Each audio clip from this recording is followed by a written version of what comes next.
Welcome back everybody to the Cave of Bad Ideas, where we learn the right thing by sometimes doing the wrong thing. If you watched the last episode, then you know we kind of stumbled upon an interesting discovery. What the heck just happened?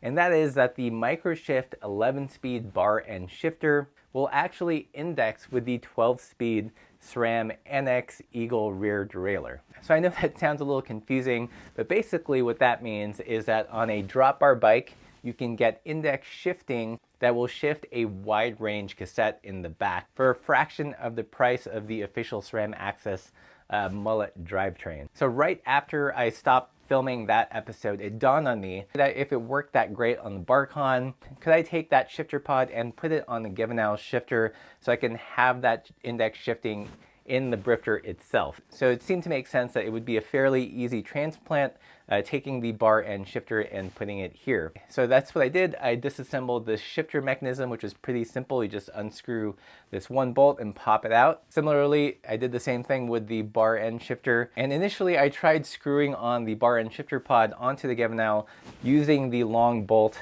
that came with the Barcon. And yeah, I found it was too long. That's probably one of the few key modifications to the shifter is the length of the shifter bolt. So I did have to use the shorter assembly bolt that comes with the Givenel shifter to replace the 10-speed with the 11-speed shifter here. So apologies if that sounds super confusing, but in essence, we have 11-speed index shifting in the drifter here, which works well with the SRAM NX Eagle derailleur. So if the previous setup of using the Barcon was not your jam just because you're afraid it's going to poke your knee, you can get this index shifting in the brake lever itself by just switching the pods or by ordering the Givenel GX shifter, brake shifter combo, I believe, in 11-speed, and as we've discovered, it will work well with the SRAM Eagle rear derailleur.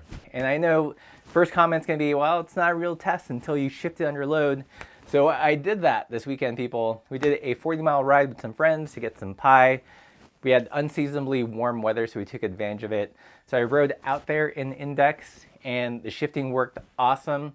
And when we turned around, I switched it over to friction, and the shifting again worked awesome. It does take some getting used to, so if you've never used friction shifters before, but I think after a couple of weeks, it just becomes second nature. And one thing that surprised me is actually the shifting experience felt much smoother on the road than it did on the stand. So if you're worried that these mods only work on the stand, I can assure you, I rode them 40 miles on the road and they work great. So of all the things that we've tried so far, I'm really stoked on this particular setup. So where do we go from here? I think we've found one really viable, inexpensive way to get that wide range shifting. This past weekend, I got some interesting bits of gear from the Polish company Gearbunk, which will modify pre-existing rear derailleurs to give it a longer cage so it will shift a 50-tooth cassette, but will still maintain the cable pull that's required of a SRAM road shifter. So beautifully machined parts. I'm really excited to put them on. And yes, those mods will cost a little bit more, but still well under the budget